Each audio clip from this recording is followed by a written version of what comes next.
Anatomy and physiology में आज हम बात करेंगे रक्त कोशिकाओं के बारे में, यानी कि ब्लड सेल्स के बारे में। हमारे शरीर में 3 प्रकार की रक्त कोशिकाएं होती हैं, जो कि हैं आरबीसी, डब्ल्यूबीसी और प्लेटलेट्स, यानी कि लाल रक्त कोशिकाएं, श्वेत रक्त कोशिकाएं और प्लेटलेट्स, जिसको हम थ्रोम्बोसाइट्स भी कहते हैं। तो ये 3 रक्त कोशिकाएं हमारे शरीर में मेनली पाया जाता है। अब हम बात करते हैं, इसका एक छोटा सा इंट्रोडक्शन देख लेते हैं। हमारे बॉडी में ये जो रक्त कोशिकाएं हैं वो कहाँ पे बनती हैं?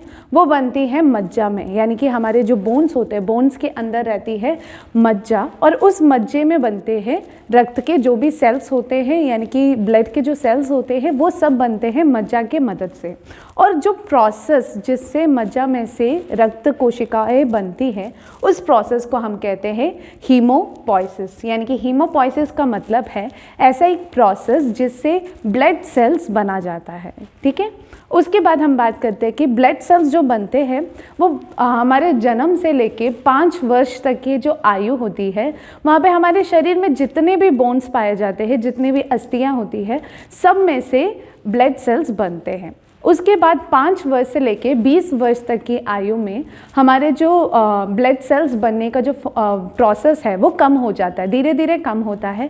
और जो हमारे शरीर में लंबी अस्थियाँ होती है, यानी कि जो लॉन्ग बोन्स होते हैं, सिर्फ वही बोन्स हमारे बॉडी में ब्लड सेल्स बनाने का काम करता है। और जैसे ही 20 साल का आयु ख़त्म हो जाते हैं, उसके बाद से जितने भी टाइम हम जीवित हैं, यानी कि हमारे लाइफ में जितने भी टाइम हैं, उस टाइम तक जो है और कम हो जाता है, और सिर्फ स्टर्नम, रिब्स और वर्टिब्रे हमारे बॉडी में ब्लड सेल्स बनाने का काम करता है।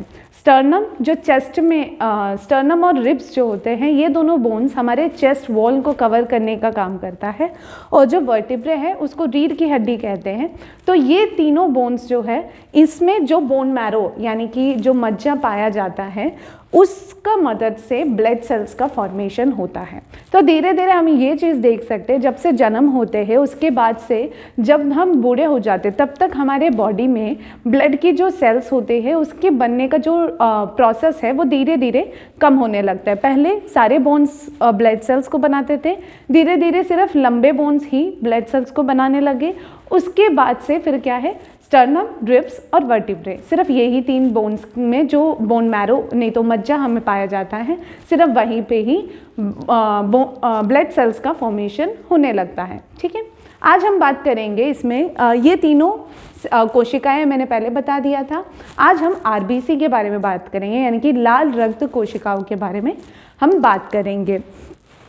इसको एरिथ्रोसाइट्स भी कहा जाता है, यानी कि जो आरबीसी है, आरबीसी को रेड ब्लड सेल्स नहीं तो लाल रक्त कोशिकाएं कहते हैं। उसके अलावा इसको एरिथ्रोसाइट्स भी कहा जाता है। इसका जो डायमीटर है, यानी कि व्यास है, वो कितना है? 7 माइक्रोन। 7 माइक्रोन इसका डायमीटर, इसका जो लेंथ है। अगर हम इसका फिगर की बात करें तो फिगर आगे से देखने में सर्कुलर होता है, तो इसका जो पूरा यहाँ का जो लेंथ की बात करें तो वो है 7 माइक्रोन, इतना आता है 7 माइक्रोन। ठीक है, अब इसके फिगर के बारे में बात करेंगे, यानी कि आकृति के बारे में बात करेंगे। तो आगे से जब हम देखेंगे तो वो सर्कुलर नज़र आएगा, यानी कि वृत्ताकार नज़र आएगा। और अगर हम साइड से देखेंगे तो ये नज़र आएगा बाइकॉन्केव, यानी कि द्विउंतोदर हमें नज़र आएगा। जैसे कि अगर हम फिगर में देखें तो इसका फिगर कुछ इस तरीके से होगा। साइड से देखेंगे तो हमें इसका फिगर कुछ इस तरीके से नज़र आएगा, यानी कि दोनों साइड से उठा है और नीचे के बीच के साइड से अंदर को दबा हुआ है। यानी कि अगर हम हाथों में अगर देख ले इसका फिगर, तो ऐसे वाला जो फिगर होता है उसको हम बाइकॉन्केव कहते हैं, यानी कि दोनों साइड से बाइकॉन्केव नज़र आता है। तो इस साइड में भी हमें सेम वही चीज़ नज़र आएगा कि ये ऐसा होगा।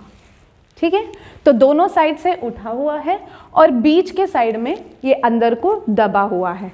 ऐसा फिगर है आरबीसीज का, यानी कि कोशिकाओं का जो शेप है वो इस तरीके से। आगे से देखोगे तो आपको सिर्फ एक सर्कल नज़र आएगा, लेकिन उसको टिल्ट करके देखोगे तो दोनों साइड से उठा हुआ है किनारों से, और बीच में जो है अंदर को थोड़ा सा दसा हुआ हमें देखने को मिल सकता है।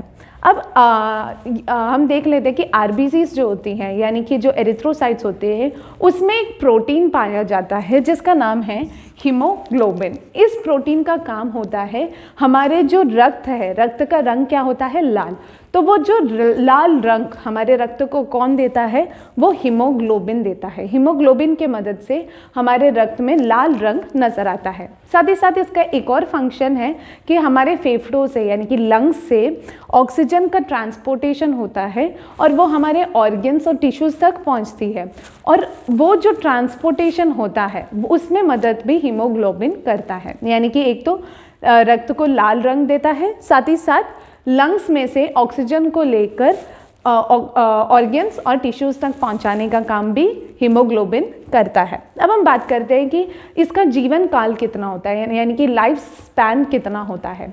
एक नॉर्मल आरबीसी का लाइफ स्पैन होता है 120 दिन, यानी कि 120 डेज तक एक आरबीसी जिंदा रहती है, उसके बाद वो ब्रेक डाउन होने लगती है। और हम बात